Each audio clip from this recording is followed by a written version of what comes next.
तो आदाब, नमस्कार, गुड इवनिंग, सत श्री अकाल। एक बार फिर आप तमाम लोगों का स्वागत है क्राइम तक की कहानी के इस एपिसोड में। उम्मीद है पूरी फैमिली अच्छी होगी, अपना ख्याल रख रही होगी। आज दुनिया की सबसे बड़ी ट्रेन रॉबरी की, द ग्रेट ट्रेन रॉबरी की आपको कहानी सुनाऊं। ये बेहद दिलचस्प कहानी, जिसमें करीब आज के हिसाब से जोड़ें तो हम लगभग 300 करोड़ 300 करोड़ रुपए सिर्फ 15 मिनट में लूटे गए थे। और इसकी जो पूरी प्लानिंग थी, 16 लोग इसमें शामिल थे। लेकिन इस रॉबरी के बरसों बाद, मतलब लगभग मान लीजिए 50-60 साल हो गए, एक शख्स हमेशा पहेली बना रहा। एक ऐसा शख्स जिसने इस ट्रेन रॉबरी के लिए इनसाइड इंफॉर्मेशन दिया। वो कौन था, उसका नाम क्या था, ये सारी चीज़ें एक पहेली बनी थी। तो ये पूरी कहानी सुनाऊं उससे पहले एक आपको अपडेट दे दूं। निधि अंजलि केस में जो इकलौती चश्मदीद, इकलौती विटनेस है जिससे पुलिस ने पूछताछ की, ये निधि 2 साल पहले दिसंबर 2020, बल्कि 6 दिसंबर 2020 को आगरा रेलवे स्टेशन पर गिरफ्तार हुई थी। और ये ट्रेन से सिकंदराबाद से आगरा तक पहुंची थी। इसके साथ 2 और लड़के थे। इन तीनों को पुलिस ने 2 नंबर प्लेटफॉर्म से गिरफ्तार किया था आगरा में। पहले जीआरपीएफ ने, फिर लोकल पुलिस को खबर दी। जब तलाशी ली गई तो तीनों के पास से एक बैग मिला और इन तीनों बैग में 10-10 किलो 10 kg ईच गांजा था। तो गांजे के साथ रंगे हाथ निधि पकड़ी गई, उसके 2 साथी पकड़े गए। फिर उसने पूछताछ में बताया कि ये गांजा जो है वो सिकंदराबाद से लेकर आ रही थी और दिल्ली के एक और ड्रग पेडलर को ये गांजा आगे देना था। अब वो जिस शख्स के लिए गांजा ला रही थी उसका नाम दीपक है। लेकिन वो दीपक क्या ये वाला दीपक है जो कार चला रहा था, जिसके बाद ड्राइविंग लाइसेंस है, अभी पुख्ता तौर पर नहीं कहा जा सकता। लेकिन तब पुलिस ने पकड़ा। इसके बाद एनडीपीएस एक्ट के तहत निधि और उसके दोनों साथियों को जेल भेज दिया गया। 8 बल्कि 6 दिसंबर को ये पकड़े गए थे। उसके बाद ये जेल चले गए।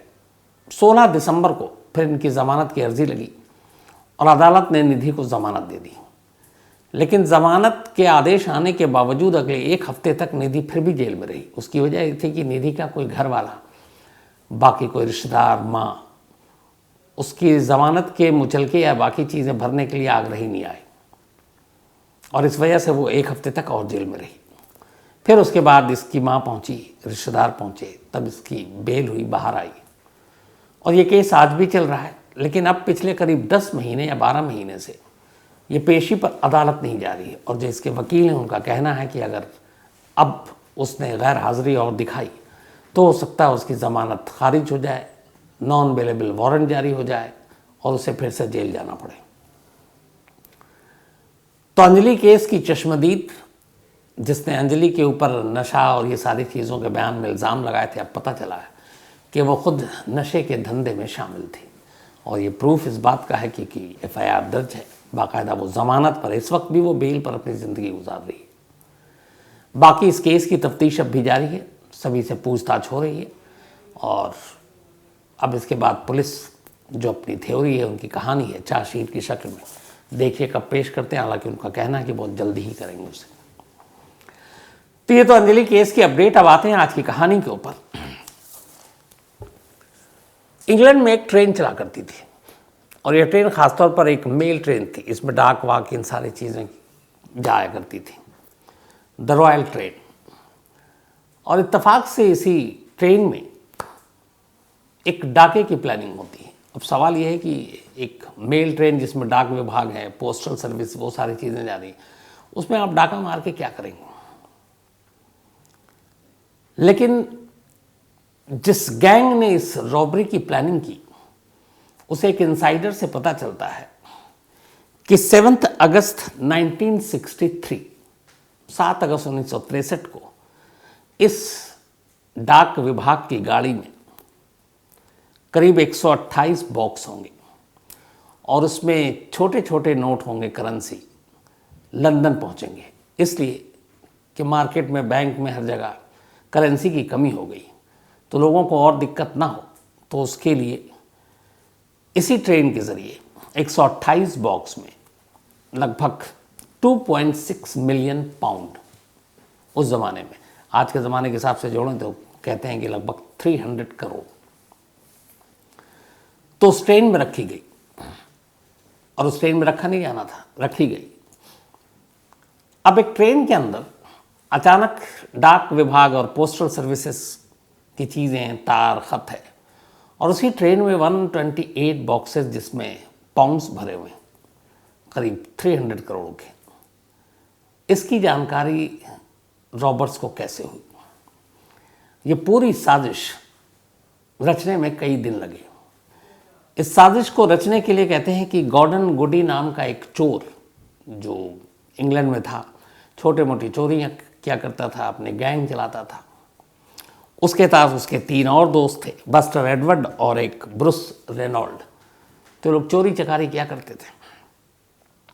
फिर इसके बाद इन्हें पता चला कि यार कुछ बड़ा हाथ मारते हैं। तो इन्हें पता चला कई बार यह है कि जो ये ट्रेन है, इस ट्रेन में पैसे आते हैं, लेकिन कब आते हैं किसी को मालूम नहीं। तो अब कैसे डाका डाला जाए, क्योंकि डेट तो पता नहीं है और किस दिन ये ट्रेन में चलेगी कुछ भी पता नहीं है। अब इन्होंने वहीं से प्लानिंग शुरू की। इन्हें इस चीज़ के लिए 2-3 लोग चाहिए थे। सबसे पहले तो इन्होंने कुछ ऐसे लोगों को चुना जिनका ट्रेन की रॉबरी में एक्सपीरियंस रहा हो।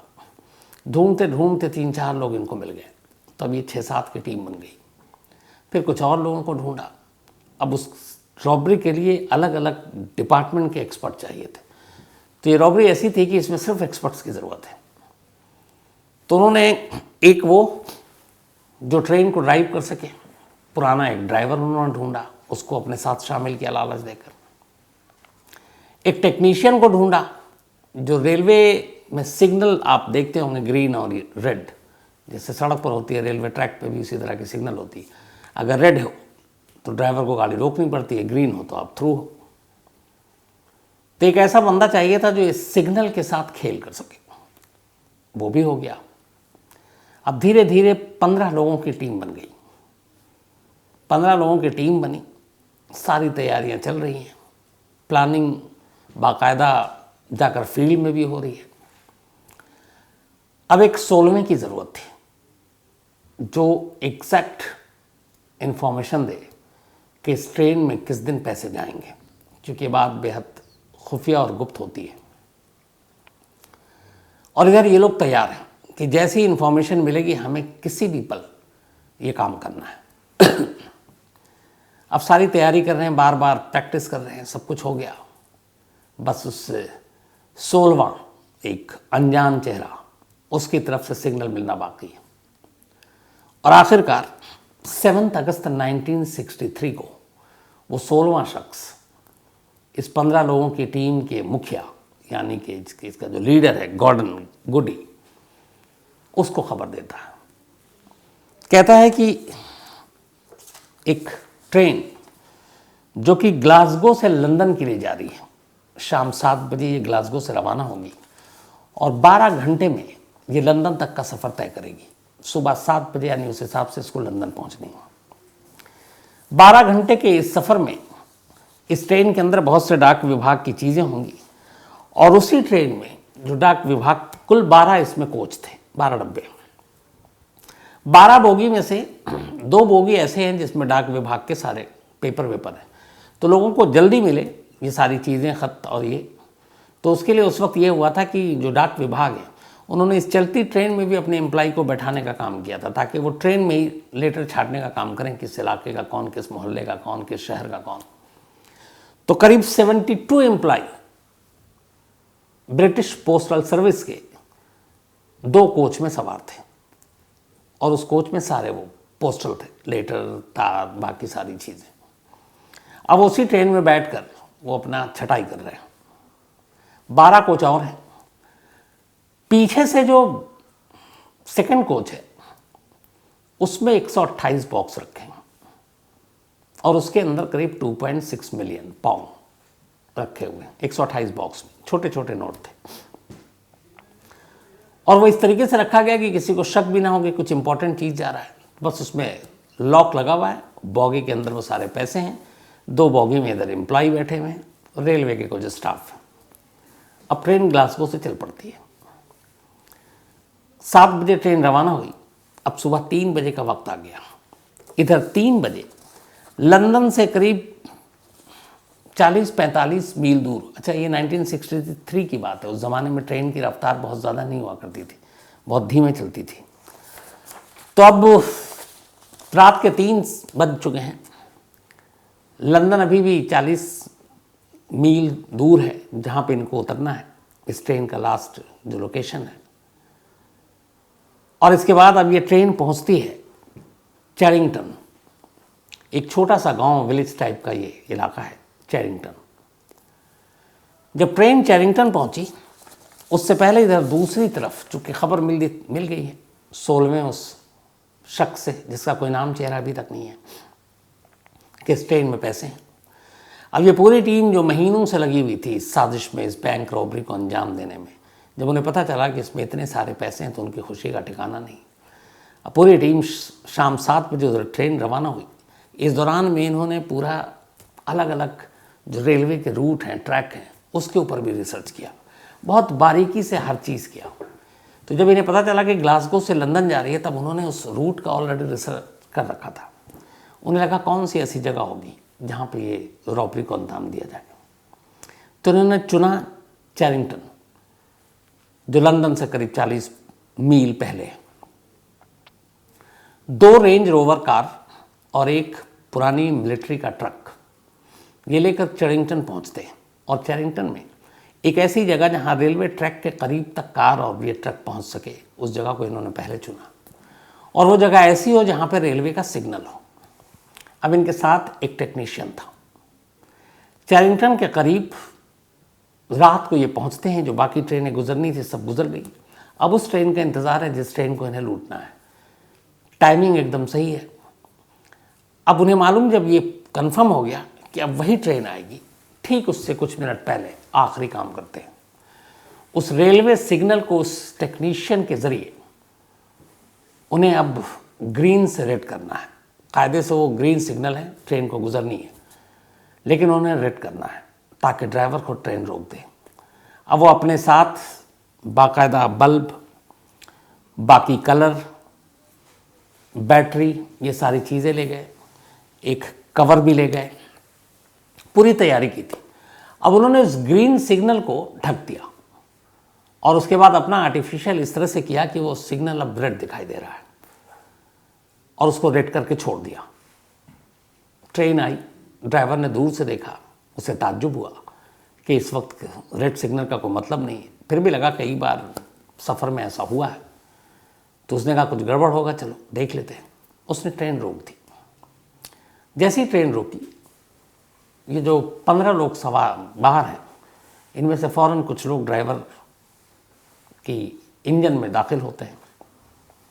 वहाँ जाकर उसके दोनों हाथ बांधते हैं और कहते हैं कि ट्रेन चलाते रहो, और कुछ लोग हम में से ऐसे हैं जो शरीफ नहीं हैं तो तुम्हें मार सकते हैं। बाकी लोग अब उस ट्रेन के उस डब्बे की तरफ कूच कर गए जिसमें सारे पैसे हैं, और इनके पास कोई हथियार नहीं, कोई गन नहीं, चाकू नहीं, सिर्फ एक लोहे का रॉड, और उसके ज़रिए इन्हें पूरी रॉबरी करनी है। अब उस डब्बे तक जब पहुँचे तो देखा उसमें लॉक लगा हुआ है। उन्हें मालूम था कि लॉक होगा। इधर जो पोस्टल विभाग के कर्मचारी 72 हैं, वो उस कोच में अलग, उन्होंने अपना रात के करीब 3 बज रहे थे, काम करके थक गए, वो सब सो गए। शोर शराबा कोई हो नहीं रहा। बाकी पूरे ट्रेन में किसी को पता नहीं चल रहा। जो 12 कोच हैं खाली ही थे, पैसेंजर तो उसमें होता नहीं। अब इन लोगों ने उसकी भी ट्रेनिंग ली थी, अलग अलग लॉक को किस तरीके से रॉड से तोड़ते हैं। रॉड से उन्होंने ताला तोड़ा। ताला तोड़ने के बाद अब जानबूझकर 2 लोग इंजन में थे, ड्राइवर को बता रहे थे कि तुम गाड़ी अब चलाते रहोगे। ड्राइवर अब गाड़ी स्लो चला रहा है। इन्होंने जिस जगह पर रेंज रोवर और ट्रक रखे, खड़े किए हुए, कुछ लोग वहाँ पे इनके 15 के 15 ट्रेन में सवार नहीं हुए। अब जब वो उसके करीब गए तो इसके बाद फिर गाड़ी रुकी, ड्राइवर से रुकवाया। अब उसके दिन उन्होंने एक ह्यूमन चेन बनाया। उस बॉगी का वो खोला, उसमें से एक एक बॉक्स एक दूसरे को बढ़ाता ट्रेन से नीचे, वो तीसरे को चौथा, और वो एक एक करके ट्रक और रेंज रोवर में वो सारे बॉक्स रखते गए। 128 बॉक्स, 15 मिनट टोटल वक्त लगा। सारे बॉक्स को निकाल लिए। उसका ड्राइवर को कहा कि अब तुम जाओ। ड्राइवर चला गया। सारे बॉक्स लेकर ये लोग निकल लिए। इसके बाद ड्राइवर्स ने अलार्म बजाया। सुबह होने से पहले इंग्लैंड के इतिहास की सबसे बड़ी रॉबरी की खबर वहाँ की पुलिस से लेकर तमाम लोगों तक पहुँच गई। अब बाकायदा फिर लंदन से पहले ही एक स्टेशन पर ये ट्रेन रुकी, तमाम पूछताछ हुई, तलाशी हुई, इधर हड़कंप मच गया। अखबारों में उस वक्त की हेडलाइन हुआ करती थी 300 करोड़ इंडियन करेंसी के हिसाब से। अब पुलिस के साथ साथ स्कॉटलैंड यार्ड को इसमें लगाया गया है, जो एंटी रॉबरी सेल है उनको, जितने भी माहिर थे जांचकर्ता, उन सबको लगाया गया, क्योंकि बात बहुत बड़ी रकम और सबसे बड़ी चोरी की थी। सब कुछ लगाए रखा लेकिन कोई जानकारी नहीं मिल रही है और इधर दिन बीतता जा रहा है। अब आखिरकार पुलिस को लगा कि क्या करें। इस 7 अगस्त की रॉबरी थी। 13 अगस्त को पहली बार एक लीड मिलता है, 13 अगस्त 1963। जिस जगह पे यह रॉबरी हुई उससे करीब 20 मील की दूर पर एक छोटी सी बस्ती है, वहाँ कुछ फार्म हाउस है। इस बैंक रॉबरी की खबर पूरे ब्रिटेन में तब तक फैल चुकी थी, उस इलाके में भी फैली थी। वहाँ से एक बंदे ने पुलिस की टीम को फ़ोन किया और कहा कि ये जो हमारा इलाका है, यहाँ जो एक फार्म हाउस है, आजकल गाड़ियों की बड़ी चहल पहल है, बहुत गाड़ियाँ आती हैं जो पहले नहीं आती थी, और ये इलाका क्राइम सीन से नज़दीक भी है।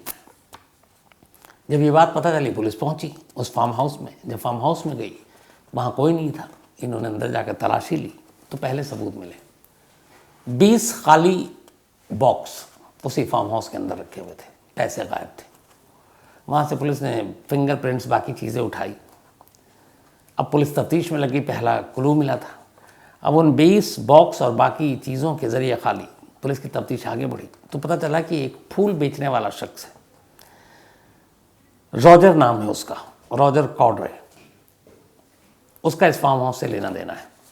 पुलिस उस तक पहुंचती है, उसको गिरफ्तार करती है। फिंगरप्रिंट जो मौके से मिले थे वो उससे मैच कर जाता है।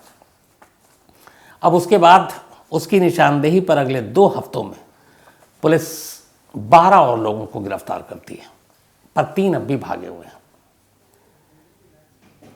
इसके बाद 1964 आ जाता है, जनवरी का महीना। मामला कोर्ट में जाता है। कोर्ट 12 लोगों में से 11 को 30 साल की सज़ा सुनाती है, 30 साल की। उस ज़माने में ये सज़ा बहुत ज़्यादा थी। और फिर इसके बाद करीब 5 साल के बाद, ये 64 था, 68 में जो बाकी 3 थे जो अब तक पकड़े नहीं गए थे वो भी पकड़ा जाते हैं, उन्हें भी यही सज़ा होती है। इनमें से एक जेल से भाग जाता है। अच्छा, इधर 1968 में ये सज़ा हुई। पुलिस ने 15 के 15 से पूछताछ की और पुलिस स्कॉटलैंड यार्ड को ये बात पुख्ता तौर पर मालूम था कि रॉबरी बिना किसी इंटरनल आदमी के रेलवे से जुड़े हुए पॉसिबल नहीं है। उसको ही मालूम है कि कब पैसे जाएंगे, तो ये बाहर के लोगों तक कैसे पहुंची। 15 के लोगों से पूछताछ कर ली हर तरीके से, किसी ने मुंह नहीं खोला कि वो इनसाइडर कौन है। अब इनसे पैसे के बारे में पूछा गया, तमाम कोशिश कर ली पुलिस ने। 2.6 मिलियन जो इन्होंने चोरी की थी उस ट्रेन से, उसका सिर्फ 10% ही पुलिस रिकवर कर पाई। 90% मनी, यानी कि 300 करोड़ का 10% अगर हम जोड़ें तो 30 करोड़। 300 में से सिर्फ 30 करोड़, 30 करोड़ ही पुलिस रिकवर कराई। 270 करोड़ कहाँ गए पुलिस को नहीं मालूम। कहानी यहाँ भी खत्म नहीं होती। 1963 में ये रॉबरी हुई थी। 8 साल बीत जाते हैं। इसके बाद 1971 आ जाता है। अब अचानक ब्रिटेन में उनकी करेंसी बदल जाती है। जैसे अपने याद होगा आपको जो नोटबंदी वाली, 8 नवंबर को जब प्रधानमंत्री नरेंद्र मोदी ने ऐलान किया था, तो अचानक कई नोट जो है वो कागज़ के रद्दी के टुकड़े हो गए थे। तो इत्तेफाक से इस बैंक रॉबरी, ब्रिटेन के सबसे बड़े इतिहास की जो रॉबरी थी, उसके ठीक 8 साल के बाद 1971 में इंग्लैंड की करेंसी चेंज हो गई और वो पूरी तरह बदल गई।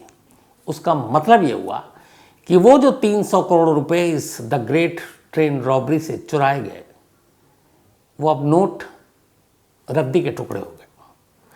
अब यहाँ ये था कि क्या 8 सालों में उन लोगों ने उस नोट को पूरी तरह ख़त्म कर दिया? मुश्किल है, इतनी बड़ी रकम थी। क्या उन पैसों को अलग अलग जगहों पे कहीं इन्होंने खपाया, उससे प्रॉपर्टी से लेकर बाकी चीज़ें खरीदी तब बच गए। लेकिन बाकी के 90% रिकवर नहीं हुआ, उस 90% पैसा जो 1971 में करेंसी चेंज होने की वजह से एक कागज़ का टुकड़ा भर रह गया, उसका क्या हुआ ये नहीं मालूम। तो न पुलिस न स्कॉटलैंड की उस वक्त की टीम बाकी रकम कभी बरामद कर पाई, और न ही उस रकम का क्या हुआ 8 साल बाद ये किसी को पता चला। जिन लोगों को सज़ा हुई 30 साल पूरे हुए, उनमें से ज़्यादातर बाहर निकल गए। इस बैंक रॉबरी में शामिल जो 16 लोग हैं, 16वां अनजान है अभी, 15 लोगों में से 12 की मौत हो गई, क्योंकि सबकी उम्र भी हो गई 80-80 साल। सिर्फ 3 अब भी जिंदा हैं उस बैंक रॉबरी को अंजाम देने वाले, उनकी भी उम्र करीब 80 के आसपास। इन 3 में से एक ने, इस बैंक रॉबरी के बारे में जब भी बात आती तो उसे बड़ा गुस्सा आता था, तो लोग अपनी अपनी कहानियां सुनाते थे। वो कहता था हमने ऐसे नहीं किया, लेकिन हर कोई ये मानता था कि इसमें कोई एक इनसाइडर है जो रेलवे का है। वो कौन है? तमाम कोशिश कर ली, वो नाम नहीं आया। आखिरकार ये जो इकलौता उस वक्त गॉर्डन गुडी, ये अब इंग्लैंड से हटकर स्पेन में रह रहे थे अभी भी। तो फिर एक चैनल ने अप्रोच किया और कहा कि हम एक पूरी डॉक्यूमेंट्री बनाएंगे इस द ग्रेट ट्रेन रॉबरी पर, जो कि ब्रिटेन के इतिहास की सबसे बड़ी रॉबरी है, शायद दुनिया की ट्रेन के हिसाब से, रकम को देखते हुए।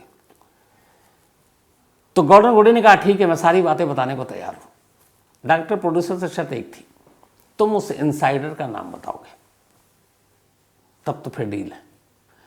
अब तक 51 साल हो चुके थे, वो 16वां कौन था कोई नहीं जानता था।